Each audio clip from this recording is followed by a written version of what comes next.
Friends, welcome to my YouTube channel. तो हम supply chain management के यूनिट नंबर 4 पे हैं। तो इससे पहले मैं unit number first, second and third complete करवा चुकी हूँ। इसकी आपको वीडियोस आपको प्लेलिस्ट में मिल जाएंगी। तो आज की वीडियो में हम बात करेंगे टेक्नोलॉजी के बारे में। टेक्नोलॉजी क्या यूज़ होती है लॉजिस्टिक के अंदर।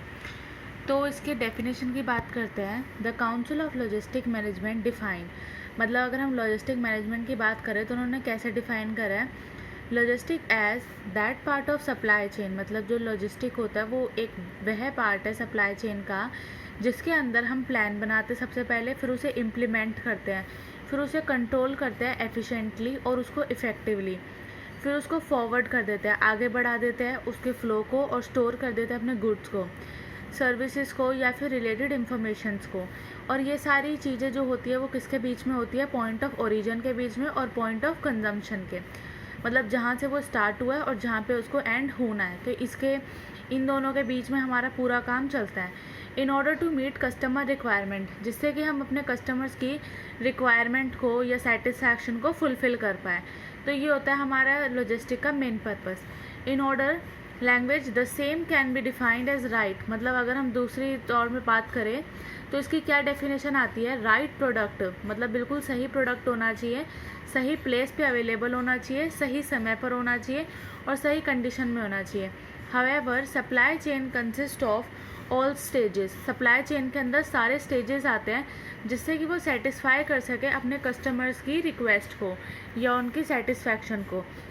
तो टेक्नोलॉजी के अंदर हमारे 3 मेन स्टेप आते हैं। फर्स्ट होता है ऑटोमेटिक आइडेंटिफिकेशन टेक्नोलॉजी, सेकंड आता है कम्युनिकेशन और थर्ड होता है हमारा इंफॉर्मेशन। तो अभी हम फर्स्ट वाले की बात करेंगे, उससे पहले हम देखते हैं इसके क्या ऑब्जेक्टिव्स होते हैं।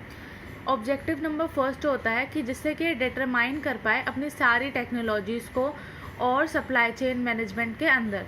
दूसरा होता है इसके अंदर हम डिस्कस करते हैं कि हमारे क्या इम्पैक्ट पड़ने वाला है, टेक्नोलॉजी का क्या इम्पैक्ट पड़ने वाला है हमारा लॉजिस्टिक और सप्लाई चेन मैनेजमेंट के ऊपर। मतलब हम इसके अंदर सबसे पहले डिटरमाइन करेंगे वेरियस टेक्नोलॉजी को और दूसरा आएगा इसके इम्पैक्ट को हम डिस्कस करेंगे। अब फर्स्ट वन की बात करते हैं, automatic identification technology. Automatic identification, auto ID is the term, मतलब एक ये वह टर्म है जो यूज़ की जाती है कभी भी हमें किसी चीज़ को अगर डिस्क्राइब करना हो, किसी चीज़ को एक्सप्लेन करना हो। The direct entry of data, direct entry बताती है ये डेटा की या इंफॉर्मेशन की in the computer system, programmable logic controller और any micro processor control device without operating a keyboard, मतलब इसके अंदर हम कंट्रोल करते हैं बिना ऑपरेटिंग के, मतलब किसी बंदे की यूज़ नहीं होता इसके अंदर और ना ही हमें कीबोर्ड वगैरह के इसके अंदर यूज़ होती। दीज टेक्नोलॉजी इंक्लूड, अब इसके अंदर कौन कौन सी टेक्नोलॉजी यूज़ की जाती है, तो पहला आता है हमारा बार कोडिंग, रेडियो फ्रिक्वेंसी आइडेंटिफिकेशन जिसे हम RFID भी बोलते हैं, वॉइस रिकग्नाइजेशन। फिर आता है इसके बेनिफिट्स क्या क्या होता है, इससे हमें एक्यूरेसी पता चलती है, बहुत जल्दी से हमारा काम कंप्लीट हो जाता है, कम कॉस्ट में हो जाता है, स्पीड बहुत अच्छी होती है और कन्वीनियंट होता है, मतलब हर एक के लिए convenient data storage and processing of information. अब इसके अंदर हम इसके 2 कंपोनेंट्स की बात करते हैं। First one is bar coding and second is radio frequency identification. Voice recognisation इतना इंपॉर्टेंट नहीं है बट फर्स्ट 2 हमारे बहुत इंपॉर्टेंट है। तो फर्स्ट आता है बार कोडिंग। बार कोडिंग वो होता है जिसके अंदर एक सीक्वेंस ऑफ पैरेलल लाइंस होती है, मतलब है ना, लाइंस होती है, मतलब बिल्कुल पैरेलली लाइंस लगी होती है, जैसे कि ऐसे इस तरह से। तो ये हमारी क्या होती है, बार कोडिंग के अंदर ऐसे लाइंस होती हैं जो डिफरेंट थिकनेस बताती है, उसकी थिकनेस बताती है, मोटापे को बताती है, विद स्पेस इन बिटवीन, और उनके बीच में ना कुछ कुछ गैप भी होता है। दीज बार आर नथिंग, मतलब ये कुछ नहीं है बट ये बस क्या किसको रिप्रेजेंट करती है, आइटम ऑफ इंफॉर्मेशन को बताती है, उसको कोडिफाई करती है जिससे कि हम उसे रीड कर सके, उसके रीड करने में हमें हेल्प मिल सके। द इंफॉर्मेशन प्रिंटेड इन, मतलब जो इसके अंदर इंफॉर्मेशन क्या क्या छुपी होती है, तो इसके अंदर क्या क्या होता है, इसके अंदर कंट्री के कोड को बताया जाता है, मैन्युफैक्चरर का नेम पता होता है और प्रोडक्ट की डिटेल्स बताता है, date of manufacture, material content etcetera. तो इस बार कोडिंग के अंदर हमें ये सारी चीज़ें देखने को मिलती है। अब इसके क्या क्या एडवांटेजेस होते हैं, ईज़ इन आइडेंटिफिकेशन, मतलब अगर हम इसे जल्दी से बार कोड को चेक कर लेंगे तो इससे क्या है, हमें आइडेंटिटी का पता चल जाएगा, अपनी इन्वेंट्रीज का और हमें स्टोरेज का पता चल जाएगा। रिड्यूस पेपर वर्क का कम से कम काम होगा और हमारे इसमें लीडिंग टाइम भी कम हो जाता है। रिड्यूस ह्यूमन एरर होने के चांसेस कम हो जाते हैं। इंक्रीज लॉजिस्टिक सिस्टम, तो इसके अंदर बढ़ जाता है हमारा लॉजिस्टिक सिस्टम्स की प्रोडक्टिविटी, क्योंकि इसके अंदर स्पीड होती है, एक्यूरेसी होती है। अब इसकी क्या क्या डिसएडवांटेजेस होते हैं। Procurement operation, the part and component, मतलब अगर हम पार्ट और कंपोनेंट की बात करें, ब्रॉड फ्रॉम सप्लायर, मतलब वो पार्ट जो हमें सप्लायर से मिला है या फिर असाइन करे उन्होंने बारकोड्स में, कंटेन इन्फॉर्मेशन, तो वो किसको बताते हैं, इन्फॉर्मेशंस को बताते हैं। ऑन आइटम, और उसके अंदर हमें क्या क्या देखने को मिलता है, आइटम का नाम, batch number, date of manufacture, order number और सीरियल नंबर। अब इसकी कैसे प्रोसेसिंग होती है, तो ये इसका सेकंड डिसएडवांटेज है। इसके अंदर क्या होता है, मतलब प्रोसेसिंग के टाइम पर हमें प्रॉब्लम आती है। Barcode with the help in keeping identification मतलब स्टार्टिंग, जो हमारा स्टार्टिंग फेज़ होता है जब उसे हम आइडेंटिफाई करते हैं तो उसमें कभी कभी हमारे प्रॉब्लम आ जाती है। Based on the date of entry into the warehouse और store, this will ease material storage, retrieval and dispatch in FIFO inventory management system. फिर थर्ड आता है हमारा प्रोडक्शन ऑपरेशन के टाइम पर क्या क्या डिसएडवांटेजेस होती है। During the production process the identification in process and finish item become easier, मतलब हमारे जो इन प्रोसेस और फिनिश प्रोडक्ट के टाइम क्या होता है, जो इसकी आइडेंटिफिकेशन होती है ना वो ईजियर हो जाती है ड्यू टू बारकोडिंग, क्योंकि बारकोडिंग की वजह से। Distribution operation, during distribution barcoding help in, इसके अंदर अगर डिस्ट्रीब्यूशन की बात करें, मतलब जब हमें अपने सामान को कस्टमर तक पहुंचाना है तो इसके अंदर आइडेंटिफिकेशन और ट्रैकिंग क्या हो जाती है, ईजी हो जाती है for finish goods to the customers. अब हम सेकेंड पॉइंट की बात करते हैं, वो होता है हमारा radio frequency identification. RFID is an automatic identification, ये भी हमारा क्या है, एक ऑटोमेटिक आइडेंटिफिकेशन है और इससे हम अपने डेटा को कैप्चर करते हैं। RFD फर्स्ट हमारा कहाँ पे ट्रैक किया गया था, ये हमारा फर्स्ट USA में, और उसके बाद इसके अंदर हमने कब स्टार्ट किया था, 1980 के अंदर।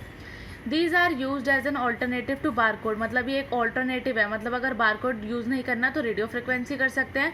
To communicate the inventory data, जिससे कि हमें किसका पता चलेगा, इन्वेंट्री के डेटा के बारे में। To the reader by radio waves, किसके द्वारा, रेडियो वेव्स के द्वारा। अब इसके अंदर क्या क्या कॉम्पोनेंट्स आते हैं, वन और मोर टैग्स कॉल्ड, मतलब इसके अंदर एक या एक से ज़्यादा टैग्स लगे होते हैं और उनको हम क्या कहते हैं, radio frequency tags, RFTs, which include a semiconductor chip, जिसके अंदर हमारी एक सेमीकंडक्टर चिप होती है। वन और मोर रीड राइट डिवाइस, मतलब एक लिखने के लिए और बोलने के लिए भी हमारा क्या होता है, डिवाइस होती है जिसको हम बोलते हैं रीडर। टू और more antennas, one on the tag and one on the reader, मतलब दो हम लगाते हैं इसके अंदर, दो या दो से ज़्यादा, एक हम लगाते हैं टैग के ऊपर और दूसरा लगाता है रीडर में। एप्लीकेशन सॉफ्टवेयर होता है इसके अंदर और होस्ट कंप्यूटर सिस्टम में। फिर आता है हमारा RFT क्या होता है, RFT इसका एक पार्ट है, जैसे कि अभी हमने फर्स्ट पॉइंट में देखा था। The reader is connected to the central computer. RFT are a piece of silicon chip, ये एक सिलिकॉन चिप का एक पीस है जिसके अंदर हम स्टोर करते हैं अपने डेटा को। The RFT are programmable with erasable memory, इसके अंदर हम इजीली अपने मेमोरी को डाल सकते हैं। Data is stored in coded form, data को हम कोड के फॉर्म में स्टोर करते हैं। And communicated to the reader through waves, और इसके अंदर भी हम वेव्स के थ्रू हमारा काम होता है। अब इसके क्या क्या इम्पैक्ट पड़ते हैं। RFD हेल्प इंडियन एक्सपोर्टर, ये हेल्प करता है इंडियन एक्सपोर्टर्स को जिससे कि वो ग्लोबल ट्रेड कर सकें।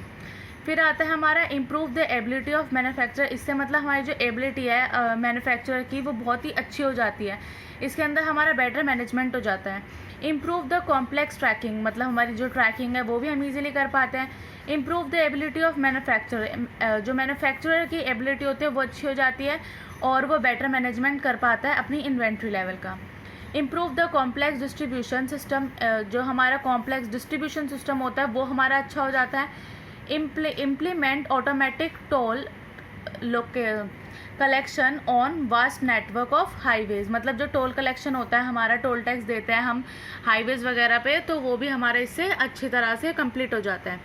अब इसे हम एक केस स्टडी की हेल्प से समझते हैं। हमने PNG कंपनी के एग्जांपल लिया है। तो जब वो इसका यूज़ नहीं कर रहा था RFD का, तो उससे पहले की बात करते हैं और फिर आफ्टर की। PNG यूज बारकोड, मतलब जब PNG यूज़ करता था बारकोड को जिससे कि वो ट्रैक कर सके अपने शिप्स को कि वो कहाँ तक उनका सामान को लेके पहुँची। But couldn't do much to halt the supply, but उससे क्या है, उसे सप्लाई ठीक से पहुंच नहीं पाए। अब आफ्टर की बात करते हैं, जब उसने उसका स्टार्ट किया, PNG use RFDs tracking shipment, तो उससे क्या हुआ, उसे अच्छी तरह से पता चल गया और PNG प्रोडक्ट की उसे ठीक से इंफॉर्मेशन पता चल गई, वो भी उससे जो उसकी कॉस्ट पहले आ रही थी वो कम हो गई। तो इसके अंदर क्या है कि मतलब जब पहले उसने यूज़ नहीं किया था तो उसकी कॉस्ट भी ज़्यादा आ रही थी, बट आफ्टर जब उसने उसका यूज़ करा तो उससे उसकी कॉस्ट भी बहुत कम आने लग गई। तो इससे हमें उसकी एफिशिएंसी भी ज़्यादा अच्छे से पता लगने लग गई। तो ये था हमारी आज की इस वीडियो में, हमने देखा है अपना फर्स्ट पार्ट जिसके अंदर हमने बात करी थी ऑटो आइडेंटिफिकेशन टेक्नोलॉजी का। अब नेक्स्ट वीडियो में हम बात करेंगे अपना कम्युनिकेशन टेक्नोलॉजी और इंफॉर्मेशन टेक्नोलॉजी। तो अगर आपको मेरी ये वीडियो पसंद आई हो तो प्लीज़ लाइक करें और मेरे चैनल को सब्सक्राइब करें। और अगर आपको सप्लाई चेन मैनेजमेंट की और भी वीडियोस देखनी है तो प्लीज़ प्लेलिस्ट को चेक करें। Thank you.